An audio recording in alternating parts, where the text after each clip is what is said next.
Hi there mga kasinag! For today's video nga mga kasinag ay ang pag-uusapan natin ay yung continuation ng ating video last time, which is kung hindi nyo pa nga napapanood ay ilalagay ko dito. So ano nga ba yung last content natin? Yun yung pinag-usapan natin mga kasinag, yung patungkol nga sa mga nawala nating SIM card, pero ang tinakal ko doon ay yung Globe na SIM. So, for today's video mga kasinag, ang pag-uusapan naman natin ay patungkol sa smart or talk and text na mga SIM card ninyong nawala. So, kung excited ka na, mag-proceed tayo after ng intro.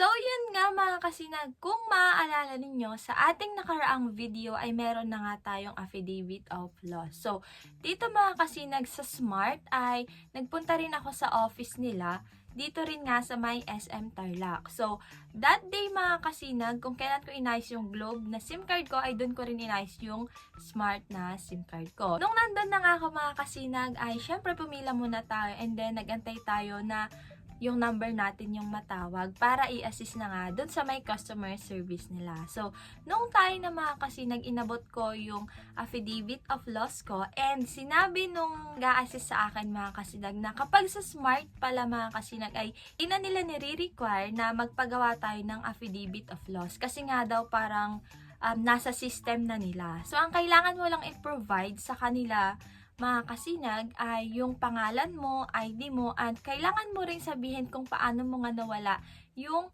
SIM card mo. So, sa madaling sabi mga kasinag, yung mga information na kailangan ay binigay ko sa kanila and then, that's the time na chinek nila sa system nila. So, wala pang mga ilang minuto, sinabi na sa akin na yung SIM card ko daw ay parang red listed na siya. So, ano nga ba ang ibig sabihin nun? So, ibig sabihin, doon sa system na yun mga kasinag, kahit pa na-register ko before, yung SIM card ko, hindi na daw siya pwedeng i-retrieve.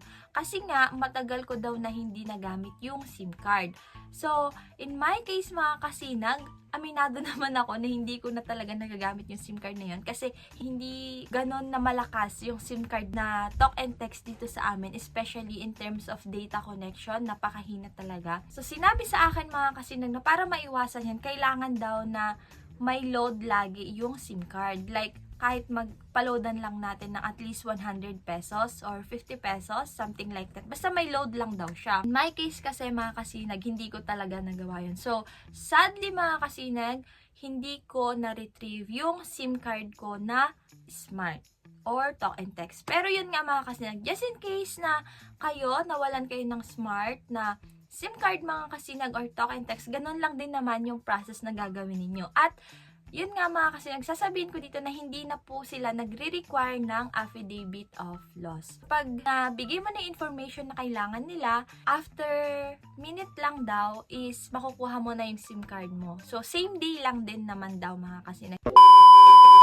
So, nagtanong ako sa kanya ng mga pwede pang paraan, pero sinabi niya wala na daw talaga. So, wala na akong nagawa, kundi bumalik na lang sa store at that time. Pero, malungkot man, hindi ako tumigil na maghanap ng paraan para nga ma-retrieve pa rin kahit papano yung SIM card ko. Kasi, hindi ako naniniwala na hindi na talaga ma-retrieve yung SIM card ko. Ngayon, nagtanong ako dun sa kasama ko at kasi may experience siya na nakapag-resim siya. So, sinabi niya sa akin na ganitong SIM card yung binili niya.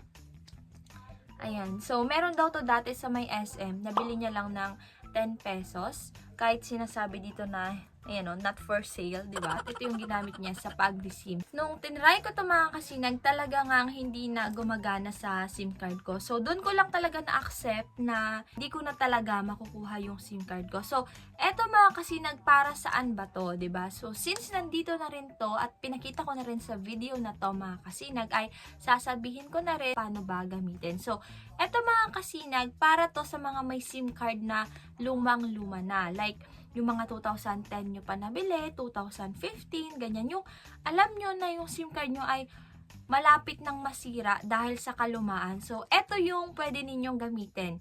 Yung mga luma kasing SIM card mga kasinag, parang mga nasa 2G pa lang siya. Ngayon, eto yung gagamitin ninyo para nga i-resim siya. Yung dati ninyong SIM card, kapag in-upgrade nyo siya, kung anong number nyo doon mga kasinag ay pwede nyo siyang ilipat mismo dito. Ngayon, kung gusto nyo to ng separate review, yung step by step niya mga kasinag, kung paano nyo siya magagamit, ay i-comment na lang ninyo para gawahan ko siya ng separate review nga po. So, ayun nga mga kasinag, sa ating overall experience sa Smart, sa pagpapa-assist sa Smart mga kasinag, ay hindi naman ganon na naging worth it kasi hindi natin na-retrieve yung SIM card natin. However, hindi nila kasalanan yon kasi may pagkukulang din naman ako sa part ko as the SIM owner. Isa lang siguro na gusto kong isuggest sa kanila ay bilisan nila yung service nila. Kasi nung nakapila ako doon mga kasinag, halos naubos yung 2 oras ko. Kasi nga, sa isang tao, ay parang nag-aalat sila ng 30 to 45 minutes. To the point na parang pang-4 lang ako sa pila or pang-3, diba? 2 oras. So, that's too much time and waste of time for me. Especially, diba? Bakit ganun? Napakatagal. Smart, bakit ganun?